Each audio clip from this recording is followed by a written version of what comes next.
Welcome to my YouTube channel. आज मैं आपको क्लास 5th के लिए ईवीएस का चैप्टर नंबर 5 पढ़ाऊंगी।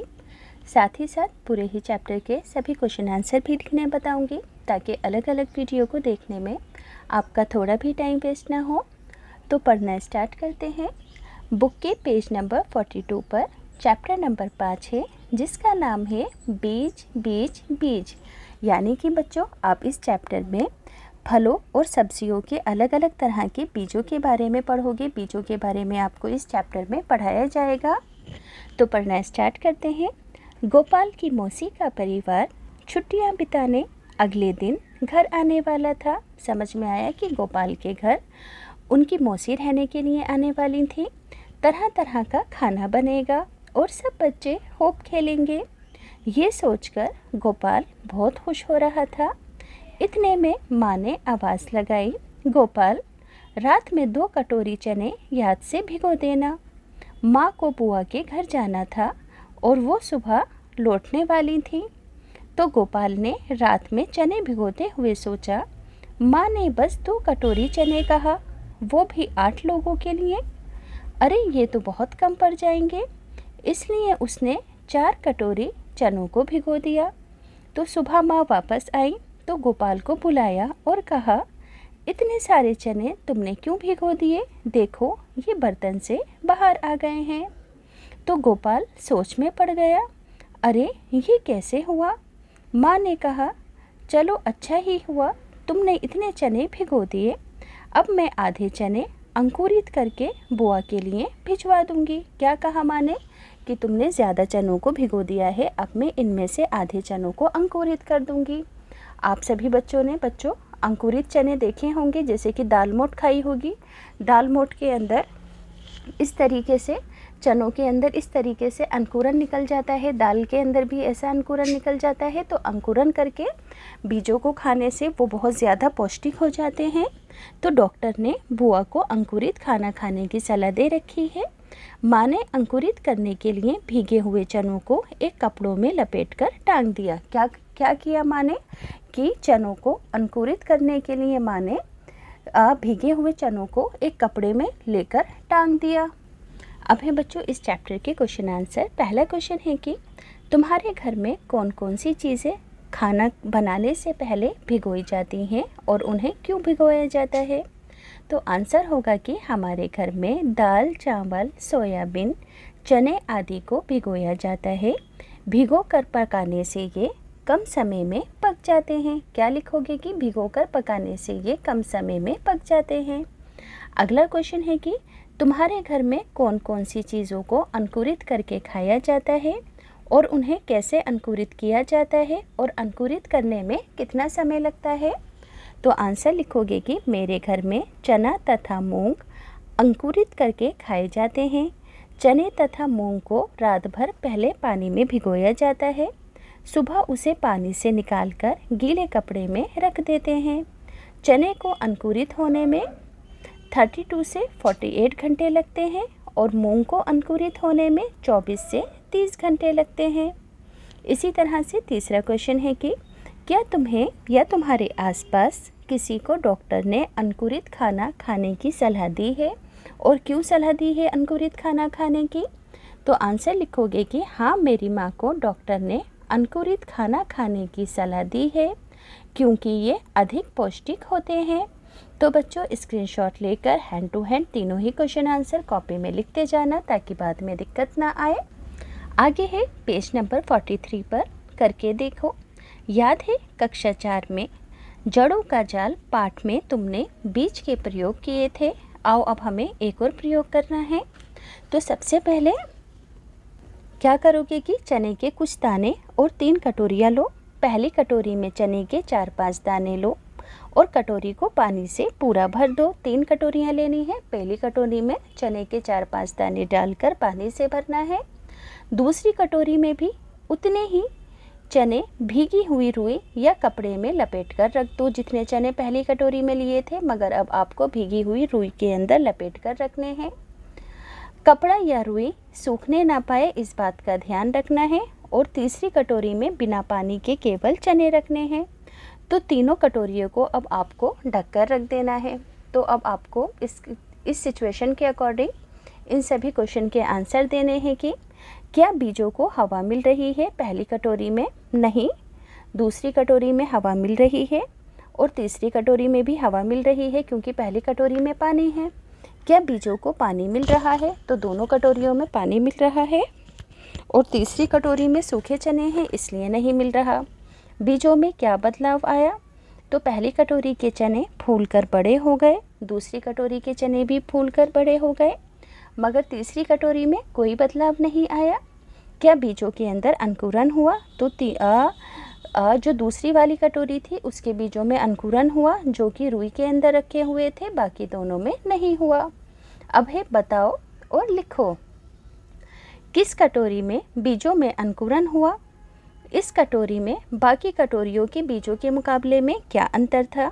तो आंसर लिखोगे कि अंकुरन के लिए हवा और पानी दोनों ज़रूरी हैं, इसलिए अंकुरन दूसरी कटोरी में हुआ। कटोरी 1 के चनों को केवल पानी तथा कटोरी 2 के चनों को केवल हवा मिली, इसलिए उनमें अंकुरन नहीं हुआ। अगला क्वेश्चन है कि गोपाल की माँ ने भिगोए हुए चने अंकुरित करने के लिए गीले कपड़े के अंदर क्यों बांधे थे? तो गोपाल की माँ ने भीगे हुए चने अंकुरित करने के लिए गीले कपड़े में इसलिए बांधे ताकि चनों को पानी तथा हवा दोनों मिल सके।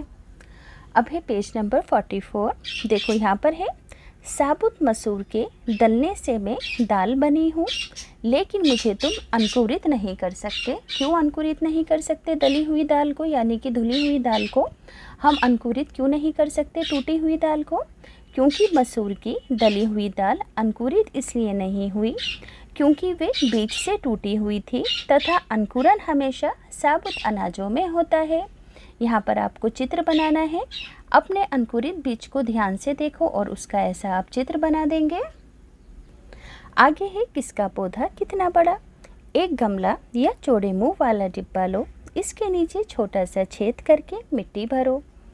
किसी एक किस्म के 4-5 बीज मिट्टी के अंदर दबा दो। कक्षा में सभी बच्चे अलग अलग किस्म के बीजों को बोएंगे, जैसे कि सरसों के, मेथी दाने के, तिल के, धनिए के, कोई भी बीज आप ले सकते हो। अब देखो यहाँ पर आपको सबसे पहले बीज का नाम लिखना है कि आपने कौन सा बीज बोया था। तो हमने सरसों का बीज बोया था। किस दिन बोया था? तारीख लिख दोगे। अब जिस दिन तुमने छोटा सा पौधा निकला देखा उस दिन से अपनी तालिका के ये सभी क्वेश्चन आंसर भरने हैं कि देखो 5 जून को पौधे की जो लंबाई थी आधा सेंटीमीटर थी, 2 पत्ते थे और उसमें कोई चेंजिंग नहीं थी। 7 जून को वो 2 दिन बाद 1 सेंटीमीटर का हो गया, 3 पत्ते हो गए, कोई चेंजिंग नहीं आई। 9 जून को 2.5 सेंटीमीटर का हुआ, 4 पत्ते आ गए। अब इसका तना थोड़ा मोटा हो गया। 11 जून को 4 सेंटीमीटर का हो गया, 6 पत्ते आ गए इस पौधे के ऊपर और तना मजबूत हो गया इसका पहले से। तो स्क्रीनशॉट लेकर हैंड टू हैंड लिखना। पेज नंबर 45 पर पता करो। क्वेश्चन नंबर 1 है कि बीज बोने और छोटा पौधा दिखने में कितने दिन लगते हैं? तो बीज बोने और छोटा पौधा दिखने के अंदर 7 से 8 दिन लगते हैं। दूसरा क्वेश्चन है कि पहले दिन और दूसरे दिन पौधे की लंबाई में कितना अंतर था? तो पहले दिन और दूसरे दिन पौधे की लंबाई में आधा सेंटीमीटर का अंतर था। तीसरा है कि किस दिन पौधे की लंबाई सबसे ज़्यादा बढ़ी? तो चौथे दिन पौधे की लंबाई सबसे ज़्यादा थी। अगला है, क्या हर दिन पौधे में नया पत्ता या फिर पत्ते निकले? चौथे का आंसर होगा कि हाँ, हर रोज़ नया पत्ता निकला। 5वां है, क्या पौधे के तने में भी कुछ बदलाव आया? तो हाँ, पौधे का तना दिन ब दिन मोटा होता चला गया। आगे है, चर्चा करो। क्वेश्चन नंबर 1 है, किस बीज के पौधे को मिट्टी से बाहर आने में सबसे ज़्यादा दिन लगे? तो तिल के बीज को मिट्टी से बाहर आने में सबसे ज़्यादा समय लगा। अगला क्वेश्चन है, किस बीज के पौधे को मिट्टी से बाहर आने में सबसे कम दिन लगे? तो सरसों के बीज मिट्टी से बाहर आने में सबसे कम दिन लगे सरसों के बीज को। अगला क्वेश्चन है, कौन सा बीज उगा या नहीं और क्यों नहीं उगा? तो जिन बीजों को सही मात्रा में हवा पानी नहीं मिले वे नहीं उग पाए। इसी तरह चौथा क्वेश्चन है, अगर तुम्हारा पौधा सूख गया या पीला हो गया तो सोचो कि ऐसे क्यों हुआ होगा। तो पौधे इसलिए सूखे होंगे क्योंकि उन्हें सही मात्रा में खाद, पानी, हवा और सूर्य का प्रकाश नहीं मिला होगा, इसलिए वो पीले पड़ गए होंगे। पांचवा क्वेश्चन है कि पौधों को पानी ना मिले तो क्या होगा। तो यदि पौधों को पानी ना मिले तो वो सूख जाएंगे। तो बच्चों स्क्रीनशॉट लेकर सभी question answer hand to hand अपनी कॉपीज़ में लिखते जाओ ताकि बाद में दिक्कत ना आए।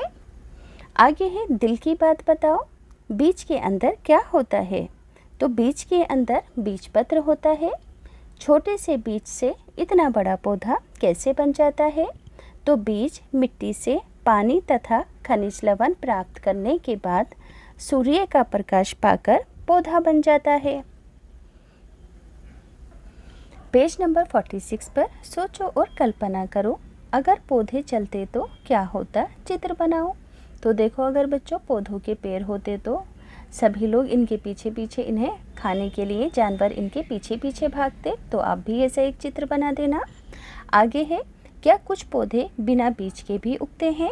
तो हाँ, कुछ पौधे बिना बीजों के भी उगते हैं, जैसे कि आलू, गाजर, गुलाब आदि। अब है शिकारी पौधे। अब देखो बच्चों, जो कुछ पौधे होते हैं वो शिकारी पौधे होते हैं, वो कीड़े मक्खियाँ वगैरह खाते हैं। देखो, शिकारी पौधे, कुछ ऐसे पौधे भी होते हैं जो कि चूहे, मेंढकों, कीड़े मकोड़ों और छोटे छोटे जीवों का शिकार करते हैं। इनमें निपेंथिस सबसे ज़्यादा मशहूर है। ये ऑस्ट्रेलिया, इंडोनेशिया और भारत के मेघालय राज्य में पाया जाता है। इसका जो आकार है वो एक लंबे घड़े जैसा होता है, जिसके ऊपर पत्ती का ढक्कन भी लगा होता है। घड़े से एक ख़ास तरह की खुशबू निकलती है, जिसकी वजह से कीड़े इसकी ओर अट्रैक्ट होते हैं, और जैसे ही कीड़े इस जगह पर आकर बैठते हैं, ये पत्ती का ढक्कन बंद हो जाता है और इस तरह से ये पौधे इनका शिकार करते हैं। अब है पेज नंबर 47, क्या इस सूची में सौंफ और जीरा भी है। देखो, हाँ, यहाँ पर देखो आपको बहुत सारे बीज, यहाँ पर देखो आपको बीजों को इकट्ठा करना है। दी गई तालिका पर एक चार्ट बनाना है, जैसे कि बीज का नाम राजमा, इसका रंग है भूरा, आकार इसका चित्र बनाना है और इसकी ऊपरी सतह मुलायम होगी। तो क्या इन सूची के अंदर आपने और कौन से बीज शामिल किए हैं। तो हाँ, इस सूची में सौंफ और जीरा भी है।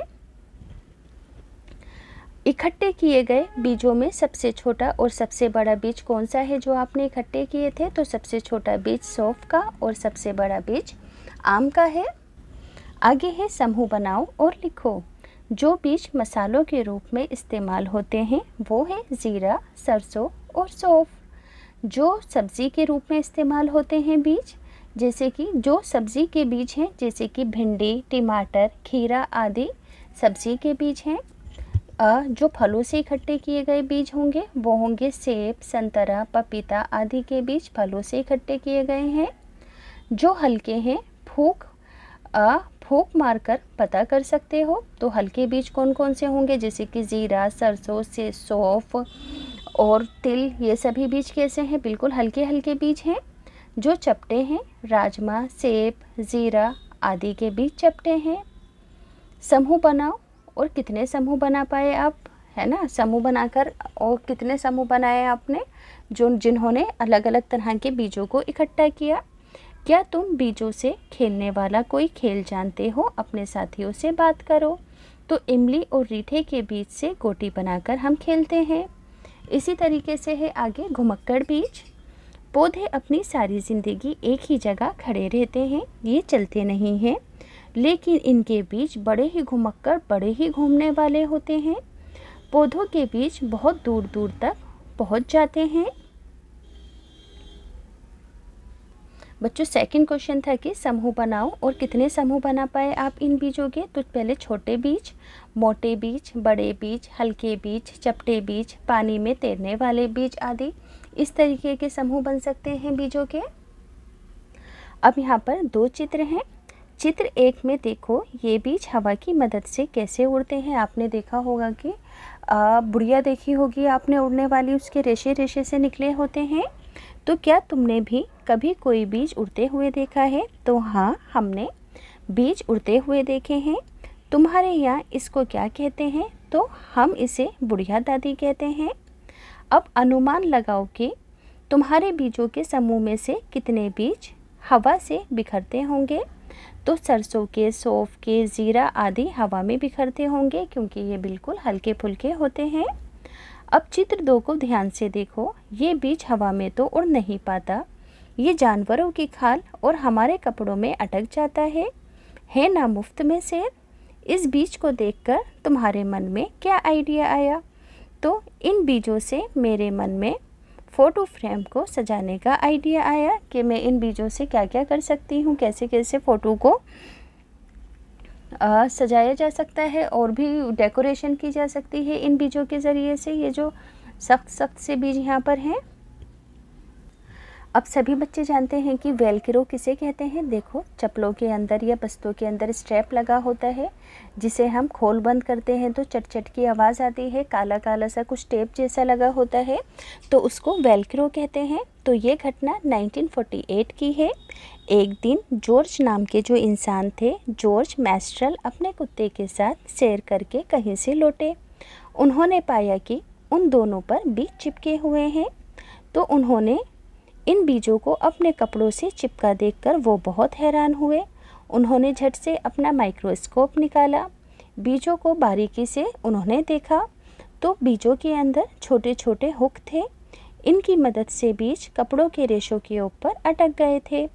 ये देखकर मैस्ट्रेल को आइडिया आया वेलक्रो बनाने का। देखो, ये रहा यहाँ पर वेलक्रो, चप्पल के अंदर खोल बंद करते हैं स्टेप से, जिससे तो वेलक्रो की दोनों सतह चिपक जाती हैं और खुलने पर इसमें से चरचर की आवाज़ आती है। तुमने बस्ते, कपड़े, जूते, पट्टे आदि में इसका भी इस्तेमाल देखा होगा। अब देखो, चित्रों को देखकर अंदाज़ा लगाओ कि इनमें बीज किस किस तरह बिखर रहे हैं। तो देखो, पहले चित्र में बीज गिलहरी के द्वारा, दूसरे चित्र के अंदर बीज चिड़िया द्वारा, तथा तीसरे चित्र में बीज पेड़ के द्वारा बिखर रहे हैं। देखो, यहाँ पर गिलहरी लेकर जा रही है, यहाँ पर चिड़िया लेकर जा रही है, और जो कोकोनट का ट्री है वहाँ से कोकोनट गिरकर ज़मीन पर गिर गया है। तो ये सभी बीज बिखरने की ही प्रक्रिया है। अब सेकंड है, पौधे स्वयं भी अपने बीजों को दूर छिटक देते हैं, यानी कि उछाल देते हैं। जैसे कि सोयाबीन की फलियाँ पककर सूख जाती हैं तो चटक कर बिखरने लगती हैं। आपने उनकी आवाज़ भी सुनी होगी। तो हाँ, इनमें से चट चट की आवाज़ आती है। तीसरा है, सोचो अगर बीज बिखरते नहीं, यानी कि एक जगह पड़े रहते तो क्या होता। अगर बीज बिखरते नहीं तो एक साथ एक ही जगह पर उगने लगते, जिससे उनको सही मात्रा में पानी, हवा और खनिज लवण ना मिल पाता और ना ही उनका विकास हो पाता।